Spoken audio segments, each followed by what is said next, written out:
están enviando saludos, nos apoyan, nos critican.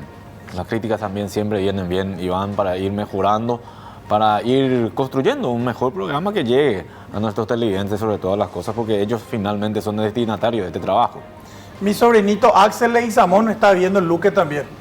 Un abrazo y un beso para él. Estaba viendo ahí con la familia. 0971-444-200. Tenemos algunos mensajes de los oyentes mientras vemos esta hermosa vista. ¿No? Este ya es nuestro caso. Ahí está. Excelente el programa, los dos están más flacos. Ahí está. Ese ya es una, pero suena ironía en la el moticón. Otro mensaje, 0971-444-200. ¿Y esto? Crimen y Castigo le saluda desde el distrito de Guayaibí, departamento de San Pedro. Iván, un capo, el hombre que televisa los hechos ahí. Mira, acá hay un... Gracias. Guayaibí. Así se escribe. Guayaibí, en realidad. Un nombre propio. Mucha gente escribe con Y, eso, pero la forma correcta de escribir es esa. A ver, Osvaldo, Hola, espectacular el programa. Saludos de San Lorenzo, familia Galarza Arguello. Sigan con los éxitos. Muchas gracias. Galarza. Excelente el programa. Los dos están más flacos. ¿No es otro? Ya que como. A ver, ahí, allá está buscando algunos de los... Desde Campo 9 les estamos viendo como todos los días. Dice, éxitos para ustedes. Campo 9, departamento de Alto Paraná, ya es Osvaldo. Ahí estamos más flacos. ¿Y este? Esa cosa ya. Sí, la verdad, venían de Poive. ¿Qué dice Osvaldo? Viendo su programa desde Itaquirí. Genial, soy Cacique Teodoro. Saludos. Saludos al señor Cacique Teodoro. No nos dijo nomás de qué comunidad.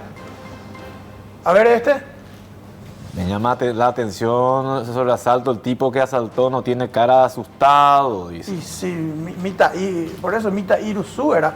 Otro mensaje que llega. Sí, a ver, siguen viniendo los mensajes. Desde Villarrica del Espíritu Santo nos reporta en sintonía, Hermosa capital del ciudad. departamento de Guairá. Hermosa ciudad. Otro desde Guayaibí. Mira, dos desde Guayaibí. Uno más, Osvaldo. De Itá, felicitaciones, muy bueno el programa. Lo que pasa es que justo van entrando ahora. Excelente el programa, exactamente escribió. El programa, como siempre, le veo desde Luque, mi valle Luque. Otro. Somos de Pilar. Saludos a la gente de Pilar. A ver, este mensaje, millonario asalto. Ah, mira. Saludos, Osvaldo Iván. No me pierdo la excelente programación todos los días. Nuestro amigo Rodolfo desde Ciudad del Este. Y la foto de su hotel ahí viendo. Otro, Osvaldo. Saludos, compañeros, los más capos. Y con el productor Blas. Ahí llega un Claro, saludo. mira, Blas López. Se le conoce a nuestro productor Blas López. Somos la familia Brites Benítez de Coronel Oviedo y se saluda a la familia Brites Benítez. Otro, Osvaldo. Buenas tardes, Crimen y Castigo de Salto del Guairá. Excelente programa, éxito. Ahí, Salto del Guairá, donde se asaltó esa bodega. Otro mensaje que llega a 0971-444-200 desde Ciudad del Este. Este mensaje, ahí veo uno desde Alberdi. Mira cómo están entrando los mensajes. Siguen los mensajes. Muy lindo el programa. Soy un fiel oyente de STV y Cardinal. Adolfo Mereles de Santiago Misiones. Justamente estamos averiguando algunas novedades en el departamento de Misiones. Desde Vallemí, también en Concepción. Muchas gracias a todos. De alguna forma quisimos compartir o queremos compartir los mensajes. Queremos interactuar también con ustedes y queremos escucharles y sobre todo saber desde dónde nos están viendo. Muchas gracias realmente porque están respondiendo a nuestro pedido. El tema de estamos más flacos, nomás medio no, ironía. ¿Vos te ves más flaco? Sí, a ver. Puede ser. Bueno, vamos a ir nomás con el programa. Más productivo hacer eso. Che, antes de irnos, en Misiones, 3 brasileñas que estaban recluidas en la cárcel local intentaron quemar el pabellón, supuestamente para no ir extraditadas a su país. ¿Se controló eso? Se controló, afortunadamente, gracias a los amigos que están avisando. Bueno, vamos a hablar del caso de Aaron Martí. Yo creo que hasta acá vamos a hablar de este tema en lo referente a la Corte Interamericana de Derechos Humanos, porque la Corte Interamericana de Derechos Humanos terminó este tema. ¿De qué estamos hablando, Iván? Yo hace rato dije relacionado a un secuestro, supuesto secuestro. En realidad fueron 2 situaciones que se presentaron entre los años 2002 y 2003. 2002, 16 de noviembre, secuestran a María Edith Bordón de Bernardi. Una situación inesperada en aquel momento para nuestro país. Una mujer que era víctima de un secuestro y que no se tenía antecedente de ese tipo. ¿Qué era lo que había por medio? No se sabía en absoluto hasta que un 19 de enero de 2002, yo dije 16 de noviembre de 2002, 16 de noviembre de 2001, a 19 de enero de 2002, 64 días, la liberan y la policía tira públicamente la primera pista que tenían. Era una cuestión de un grupo que reivindicaba una cuestión, valga la redundancia, ideológica. Más sorpresivo aún todavía lo que ocurría. Posterior a ese secuestro se denuncia la desaparición de 2 sospechosos de ser los autores morales, inclusive materiales del secuestro. Estamos hablando de Juan Arrón y Anuncio Martí. La denuncia dice que el 17 de enero de 2002, 2 días antes de que liberen a María Edith Bordón de Bernardi, estas 2 personas fueron sacadas o fueron secuestradas por un grupo parapolicial. El 30 de enero de 2002 ambos aparecen en una casa de Villa Lisa, en una cuestión que fue acompañada por los medios de prensa, saliendo de una casa y denunciaban que estuvieron secuestrados en ese lugar y torturados por elementos de la policía y elementos parapoliciales también. Obviamente el caso continuó de 2 formas. Una, lo relacionado al secuestro relacionado al secuestro de María Edith Bordón de Bernardi, y el otro relacionado a lo que denunciaban los mismos secuestradores paradójicamente.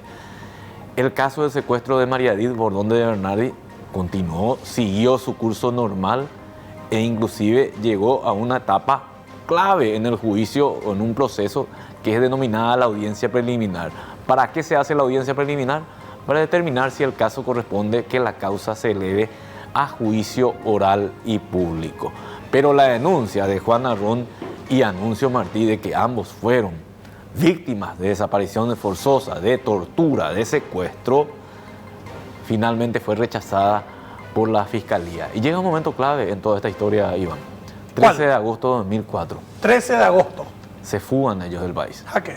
Se fugan del país ante la inminencia de tener que afrontar un juicio oral y público por el secuestro de María Edith Bordón de Bernardi. Encuentran refugio en Brasil, oficialmente en diciembre de ese año. Y a partir de allí ya no fueron o no pudieron ser sometidos a la justicia paraguayo. 2004. 2004 ya estamos hablando. O sea, 15 años. Sí. Hace que oficialmente son prófugos de la justicia. Prófugos. Y después, Waldo. Sin embargo, los que habían sido procesados con él fueron condenados. ¿Quiénes fueron? Muy conocidos, por cierto. Alcides Osmar Oviedo Brites, condenado a 18 años en total, así como su esposa Carmen María Villalba Ayala y el lugarteniente de ambos, Aldo Damián Mesa Martínez. La historia parecía terminar con una situación que Brasil, por una cuestión también que tiene que ver mucho con la simpatía ideológica, le iba a dar y le otorgaba finalmente el refugio y se quedaban en Brasil. Pero ellos son los que terminan otra vez apareciendo en escena pública con una demanda ante el Estado paraguayo. Esa parte es lo que te quería preguntar. Ellos oficialmente eran fugitivos del sistema de justicia paraguaya. Sí. Y van a Brasil y son acogidos bajo la figura de refugiados políticos. Sí. ¿Por qué? Porque consideraron en Brasil de que efectivamente fueron víctimas de desaparición forzosa y de tortura. Gobierno izquierdista. Gobierno Lula. A Lula, o sea, de tendencia izquierdista. Sí. Y ellos eran izquierdistas. Con mayoría en la Comisión Nacional de Refugiados, que era la que resolvía este tipo de pedidos. Ya. No nos olvidemos de uno más que aparece en escena, Víctor Colmán. Víctor Colmán, quien inicialmente fue detenido con parte del rescate pagado por María Edith. $50.000 fue encontrado en su casa. Sí. ¿Qué fue lo que ocurrió? De alguna forma ellos pasaron al anonimato, Iván, porque el Estado paraguayo requirió 2 veces su extradición y no hubo caso. Le dijeron Comisión Nacional de Refugiados, no, ellos están refugiados acá, no se puede ir, punto, terminó la historia. Pero ¿quiénes mueven otra vez este caso? Ellos mismos. O sea, Ibero y güey. Y no ya sé, en parte se ganaron la impunidad y al final ellos mismos ya querían cobrar ahí. O se vieron demasiado impunes y se quisieron avivar y metieron una demanda. Juan Arrón y Anuncio Martí. Porque Víctor Colmán acá no aparece en la historia. Hay que aclarar también. ¿Él dónde está? Buena pregunta. Pero él no goza de refugio político. Él goza de refugio político. ¿También? Sí, la diferencia está en que él no le demandó al Estado paraguayo. O sea, el otro se quedó tranquilito. Y decidió mantener perfil bajo. Y a sí. diferencia de Juan Arrón, sobre todo, que dio la cara en este proceso. Pero ambos promovieron una demanda contra el Estado paraguayo. $63 millones solicitaron en cuestión de resarcimiento por todo lo que sufrieron. Eso lo incluía a los familiares también. Paradójicamente es casi $1 millón por cada día que María Edith estuvo secuestrada. Paradójicamente. Y paradójicamente el caso de María Edith Bordón de Bernardi queda en segundo plano con esta situación. Por eso estábamos historiando el primer secuestro de esa característica que teníamos en el país. ¿Y por qué digo esa característica? ¿A qué vos crees que me estoy refiriendo cuando estoy hablando de esas características? ¿Cuál es la relación con la actualidad de ese tipo de secuestros? quiénes son los que promueven hasta ahora ese tipo de secuestros. Y lo que sería ahora la tercera camada de lo que hoy conocemos como el Ejército del Pueblo Paraguayo, EPP. Porque la primera camada fue la de Alcido Oviedo Brites, Carmen Villalba, Aldo Mesa, Juana Rom, Anuncio Martí, acusados del secuestro de María Edith Bordón de Bernardi, a su vez el primer plagio cometido por este grupo. Esta banda fue desbaratada y después incursionó la segunda camada, con Anastasio Mieres Burgos, el ahora ya fallecido Osmar Feliciano Martínez y otros que están sentenciados a 35 años de encierro. Este grupo también fue desarticulado y entró a operar lo que el tercer grupo que ahora está al mando en el norte, el que encabezan Osvaldo Villalba, el hermano de Carmen Villalba, Magna Mesa, el hermano del condenado Aldo Mesa, Manuel Cristaldo Mieres, el hermano del condenado Anastasio Mieres Burgos, quienes a su vez cometieron 8 secuestros desde que empezaron a operar en el año 2005. ¿Cuántos años vos tenías cuando ocurría el secuestro de María Edith Bordón de Bernardi? 2001. Y yo nací en el 88, entonces 98, 13 años tenía. 13 años. Mucho no te interesaba este tipo de temas. Vos sabés que me acuerdo porque como yo soy de Luque y mi casa está relativamente cerca de Ñuguazú, o sea, en Barrio ¿Te llamó Molino. la atención? Sí, recuerdo porque toda esa zona era muy cubierta por la policía. ¿A dónde quiero llegar, Iván? Hay toda una generación que muy poco conoce de esto. Eso sí. Sabe lo que es el EPP actualmente. Pero para entender lo que es el EPP actualmente hay que ir hasta esa época y a lo mejor un poco antes, con el caso del intento de asalto en Choré. Es del año 1997, en diciembre de aquel año, cuando justamente Oviedo Brites, Carmen Villalba y compañía cavaron un túnel que llegaba debajo de la bóveda del Banco Nacional de Fomento de Choré, de donde querían robar el dinero acumulado. Ellos estimaban 2.500 millones de guaraníes para financiar su campaña política de cara a las elecciones del 98. Nos aporta Blas López otro detalle. Sí. Hubo un tiroteo anterior a este secuestro cerca del Club Olimpia. En julio del año 96, cuando fue baleado el entonces oficial inspector de policía Humberto López, que después llegaría a ser subjefe de antisecuestro. López y su equipo de la comisaría sexta de Asunción se enfrentaron contra Oviedo Brites y compañía en la zona sobre la avenida Mariscal López, frente a lo que sería ahora el Club Olimpia aproximadamente. En la curva Cuando San en Miguel, la curva San Miguel, ¿sabes qué golpe intentaban cometer ya en esa época? El secuestro del entonces diputado Óscar González Daer. Ese iba a ser el primer secuestro del EPP, pero un grupo policial evitó aquel plagio en lo que sería el primer ataque de ellos en la capital. Obviamente en ese momento no se llamaba EPP esto. En realidad era parte de un movimiento político denominado Patria Libre, un movimiento político que tenía su imagen política porque ellos eran caras visibles de ese movimiento, pero que después conocimos tenía también su ala extremista. El brazo armado. El brazo armado, un ala clandestina en este caso, de la cual después nos vamos enterando. Seguimos diciendo, estamos poniendo un contexto de por qué estamos hablando de todo esto. La cara política de alguna forma era Juana Ron y también Anuncio Martí, pero Juana Ron sobre todo porque era el líder anterior, del movimiento. Justamente está Juana Ron en un acto de Patria Libre. Conocido en la época porque él encabezaba manifestaciones también de carácter opositora en ese momento al gobierno de turno. Bueno, pero jamás nadie se imaginaba que se iba a llegar a ese extremo del secuestro.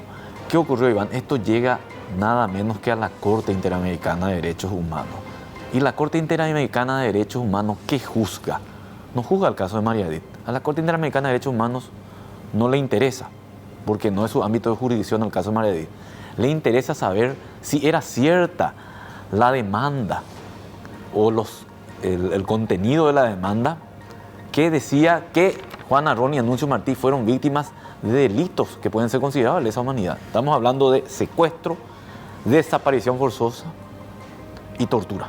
Porque ellos, Ron y Martí, alegaron que los que supuestamente les secuestraron eran agentes de lo que entonces era conocido como el CIJ, Centro de Investigación Judicial, que supuestamente integraban funcionarios y agentes de la Policía Nacional, que dicen ellos se los llevaron a la fuerza, los interrogaron y torturaron con el objeto de que les contaran dónde estaba la plata que por entonces ya se había cobrado por la liberación de María Edith Bordón de Bernardi.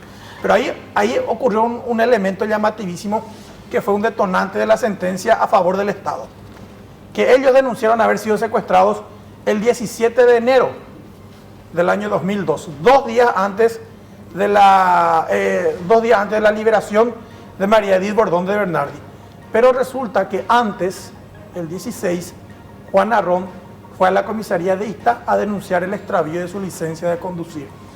Entonces, técnicamente no podía estar ya secuestrado, salir del cautiverio e ir a denunciar el extravío de su licencia de conducir y después volver a su lugar de encierro. Sí, eso es lo que alegó en su momento el Estado paraguayo, pero la Corte no entró en el fondo específico de las pruebas. ¿Qué es lo que dijo la Corte? La Corte primero dijo, esto es lo que se denunció. Y historió todo lo que acabamos de decir nosotros, de alguna forma dijo la Corte. Luego, ¿qué dice la Corte? ¿Qué se hizo? Y se hicieron reconstrucciones, 4 o 5 reconstrucciones, 4 o 5 allanamientos, cita todo. Declararon 16 policías, 87 civiles, todo lo que se hizo en materia investigativa. Es decir, la Corte fue protagonista y vio lo que se hizo en esa investigación. Y allí hace el estudio de la cuestión. El Estado paraguayo realmente indagó este caso, qué fue lo que hizo, qué no. Y en su primer punto habla, sí, se investigó la violación de los derechos a la libertad personal, integridad personal, vida y reconocimiento de la personalidad jurídica de estas personas. ¿Y qué es lo que concluye la Corte Interamericana de Derechos Humanos? Se investigó y la misma justicia paraguaya demostró que no hubo tal situación, no hubo el secuestro, no fueron privados de su libertad como ambos alegaron. ¿Qué fue lo segundo que dijo la Corte Interamericana sobre este tema? Violación de los derechos a las garantías judiciales y a la protección judicial. ¿Qué quiere decir eso? Y entre otras cosas, Iván, si el Estado a través del Poder Judicial realmente y a través de sus mecanismos, fiscalía, policía, le buscaron a ellos, estaban detrás de ellos, hicieron caso al habeas corpus que presentaron sus familiares a favor de ellos. ¿Y qué concluye la Corte? Ellos eran buscados por el caso de María Edith Bordón de Bernardi y por ende el aparato estatal estaba en conocimiento de que ambos estaban desaparecidos y había una búsqueda de los dos. ¿Qué más dice la Corte Interamericana de Derechos Humanos? Todo esto que ustedes denuncian es acompañado de testimonio, pero hasta allí nomás, no acompañan otro elemento, es decir, de boca para afuera. ¿Entendés lo que te quiero decir? No arrimaron otros elementos que revelen contundencia en la demanda que estaban haciendo. Su palabra contra los hechos. Digo la palabra de Arrón Martí contra los hechos. Es más, contra las pruebas. No había hechos. O sea, no había algo con qué contrastar, porque la Corte le dice, si vos me estás denunciando algo como esto, tráeme más elementos que demuestren que esto ocurrió. Porque lo que hasta ahora, lo que yo tengo es una investigación de la justicia paraguaya que llega hasta la Corte Suprema de Justicia y que dice que no ocurrió el hecho. O sea, si tu instancia interna ya dice que no pasó nada, nosotros no tenemos por qué creerte a vos. Más o menos eso es lo que dicen, pero Así mismo es, así mismo es. Pero porque la instancia le trajo todos los elementos, le dijo esto ocurrió, esto no ocurrió. Dice una parte, por ejemplo, en consecuencia la Corte concluyó que el Estado no incumplió con su obligación de iniciar sin dilación y oficio la investigación de la desaparición de Juan Arrón y Anuncio Martí. Asimismo, tampoco se configuró una violación de la Convención de la inefectividad de los habeas corpus presentados en este caso. Es decir, la Corte le está señalando que el Estado paraguayo hizo todo lo que tenía que hacer en su momento y no se puede alegar de que no se los buscó, no se puede alegar de que no se movió el aparato para comprobar si era cierto que ellos estaban desaparecidos, fueron víctimas de tortura o lo que sea. Finalmente, ¿qué dice la Corte? Tampoco sus familiares fueron víctimas de esta situación.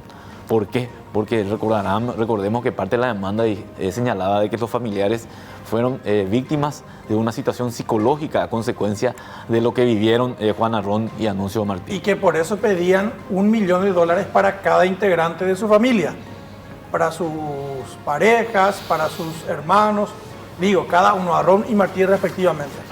Vos sabés que una parte de la Corte también es claro y dice que este tipo de situaciones no son similares a las que ellos estudiaron en otros casos. Y vos te acordás en ese momento cómo todo el mundo decía, mira que esta Corte Interamericana de Derechos Humanos está ideologizada, que es zurda. Siempre, en todos los casos, luego le condena a los estados. Se dijo. Y al empezar ellos dicen, esto no es igual que otros casos que estuvimos estudiando. No hay una serie o una generalidad de hechos de desaparición forzosa, de tortura, etcétera, etcétera. ¿Qué es lo que está diciendo concretamente Iván? Este fue un caso, a esta gente se lo encontró después y esta gente litigó sobre ese caso tranquilamente. Entonces, ¿cómo nosotros podemos alegar que hubo una persecución hacia esta persona cuando que estas personas hicieron uso de su derecho de poder ir a afrontar ante la justicia? Perdieron ante la justicia, eso ya es otra cosa. Ahora, pero ¿por qué se llegó a esta instancia entonces? Se llegó hasta esta instancia, Iván, porque yo te diría que hubo un sesgo político en toda esta cuestión. ¿Qué quiere decir eso? Y Brasil, cuando decide declararlos como refugiados, básicamente le dijo al Estado paraguayo: ustedes le estaban torturando esto. Ese es el mensaje que tiró Brasil. Entonces eso le abrió el camino a ellos para que puedan promover una demanda ante el Estado paraguayo. Pero también hay que ir un poco más al fondo de la cuestión y que esto no se repita más en nuestro país. Hubo una desprolijidad en la investigación en su momento.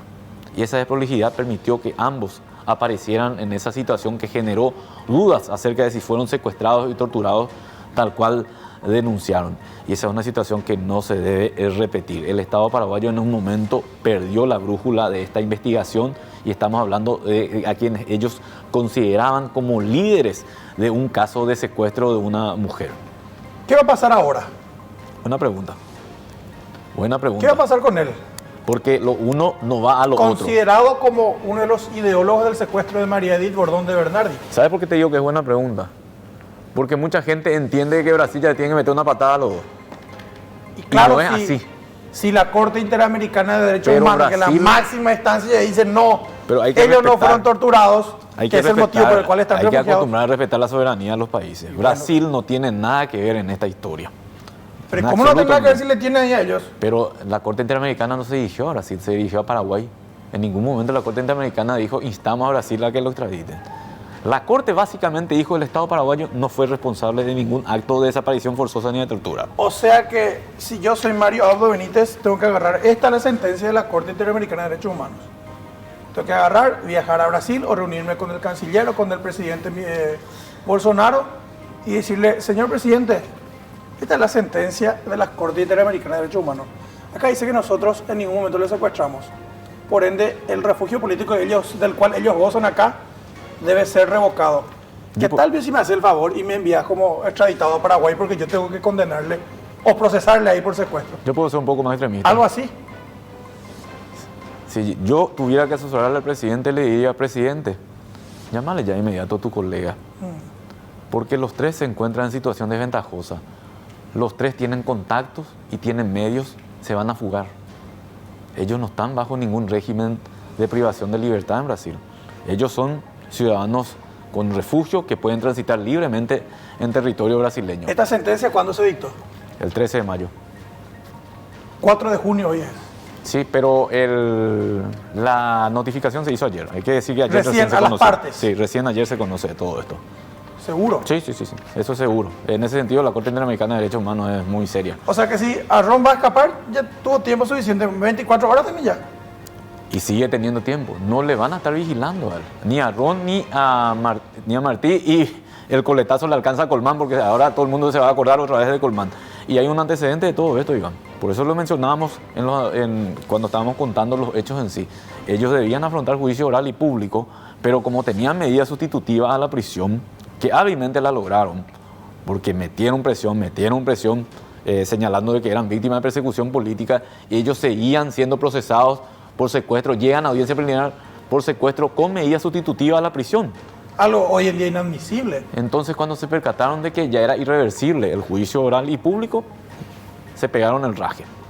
Y claro que se podían pegar el raje porque no tenían vigilancia policial, no había una orden que estipule tal situación. Y ese mismo antecedente es lo que estamos teniendo ahora mismo. Supongamos que Marito le llame a Bolsonaro y le diga: che, envíame para eso, le voy a procesar acá. Supongamos que, y vienen detenidos, que le encuentren en Brasil y que les traigan ya detenidos, ¿verdad? Extraditados, expulsados, lo que sea. Te puedo interrumpir ahí. Decime, dale. Porque después vamos a ver lo que vos querés decir. Marito, y para no confundirle a la gente, el presidente de la República le puede llamar a su colega de Brasil y decirle: vigilana, por favor. Porque en enero nosotros ya le pedimos a la Comisión Nacional de Refugiados que estudien este tema. Y nos imaginamos que ahora que se hizo público, una sentencia de la Corte Interamericana de Derechos Humanos, podrían estudiar ya este tema con este antecedente. Y vos, en la Comisión Nacional de Refugiados, ahora tenés mayoría de tu gobierno y tu gobierno dijo de que deberían extraditar a estas personas. Entonces vigilan, porque se van a escapar, porque a nosotros se nos escapó así, cuando estaban en un juicio oral y público. Bueno, ahí llegamos. Ahora vamos a lo que vos decís. Bolsonaro le dice, sí, te voy a ayudar. La Comisión Nacional de Refugiados empieza a trabajar. ¿Qué es lo que vos querés preguntar ahí? ¿Cuántos años pueden ligar? Y ellos están bajo la ley de aquella época. Que se cambió ya ahora. Claro. Porque ahora... Pero la ley corresponde al momento en que ocurrió el hecho. O sea, Entonces, ahora rige una ley más dura. Sí. Pero ellos igual tienen que ser juzgados con la ley que regía en ese momento del secuestro. Claro. Y sí, porque los máximos 15 años nomás por secuestro. así mismo, más medidas de seguridad. Hay que recordar que los tres principales condenados por el caso María Edith, Alcido Oviedo, su esposa Carmen Villalba y Aldo Mesa, ligaron 18 años, pero en total son 15 años de pena ordinaria más 3 de medidas de seguridad. Ellos fueron sentenciados tras ser capturados en 2004. Es decir, que tienen que salir libres 18 años después, en 2022. Y estamos en 2019. Pero lo que estamos hablando, Iván, solamente el marco penal. Recordemos que hay presunción de inocencia, porque pueden venir ellos y pueden ser declarados inocentes también acá. Y bueno. Ellos van a ser sometidos a un juicio oral y público si es que son extraditados. Pero vos te pensás Vos te pensás que le van a... ¿Qué juez se va a animar? Paraguay estuvo a punto de pagar 63 millones de dólares a ellos y viene un juez a decir, no son inocentes. Me remito al artículo 17 de la presunción de inocencia. De joderse, amigo. Hoy Edgar Sánchez declaró algo interesante y recordante, algo interesante a ABC Digital. El secuestro es delito imprescriptible. Bien. Entonces no vamos a entrar con ese tema de que prescribió, se extinguió la causa, etcétera, etcétera. Vamos a cumplir con la pausa. Pero antes podemos ver un mensaje. ¿Más mensajes? Sí. Vamos a compartir también. Viste que estoy flaco, Osvaldo, será. Desde San Pablo, Brasil, atento a las noticias. Saludos a mi valle Minga, Guazú. ¿Estás flaco? Sí. ¿Vos te ves flaco? Ya, soy Osvaldo. Decime si no. ¿Vos estás haciendo ejercicio solamente? Sí, claro. Otro mensaje. A ver. Excelente programa de Capibarí. Estamos viendo Familia Benítez. Capibarí, San Pedro, linda zona también será. Buenas tardes, saludos de la ciudad de Capitán Bado, Mambay. Excelente programa, con mi marido siempre asistimos. Excelente el programa desde Hernandarias, firma Aldo Rodríguez. Che, vos sabés que sigo viendo, che, no me veo tan flaco. Todos los días vemos a Hernandarias, mándale un saludo a doña Jorgelina y don Augusto. Ya está hecho el saludo para ambos. Esta sí, qué buena. ¿Qué dice Osvaldo? Saludos muchachos del Limpio, pero soy de Villaú. Vamos, Club de San Juan. ¿Y dónde es el Club de San Juan? El Club San Juan de Villaú hoy le ganó a Oriental en la Copa Paraguay. ¿En serio? Sí, histórica victoria. Saludos a todos los amigos de Villaú en el cruce de las rutas 5 y 3. La municipalidad de Puente Quijá está intervenida. Pregunto si la Junta Municipal debe ser intervenida también. Los concejales son cómplices, dice. Puente Quijá de Francisco Caballero Álvarez. Sí. Excelente trabajo, señor Crimen Castillo, de la sufrida ciudad de Alberdi. Mira lo que está preparando. Mira, ahí subí a la parrilla. Y no envió foto. Saludos para ambos, excelente el programa. Siempre valoro la manera de explicar con tanta claridad cómo ocurrieron los hechos, dice Antoñito Ocampos. Hola, buenas noches, estamos viendo tu programa desde Alberdi, está buenísimo, sigan adelante, muchas gracias realmente a la gente. Ahí veo que hay uno de Camburetá también. ¿En serio? Itapúa. No sé si alcanzamos. Podemos ver ese. Dependemos del director. Bueno, saludos a la gente. Saludos a la gente de Camburetá. Nosotros tenemos que cumplir con la pausa. ¿Sí?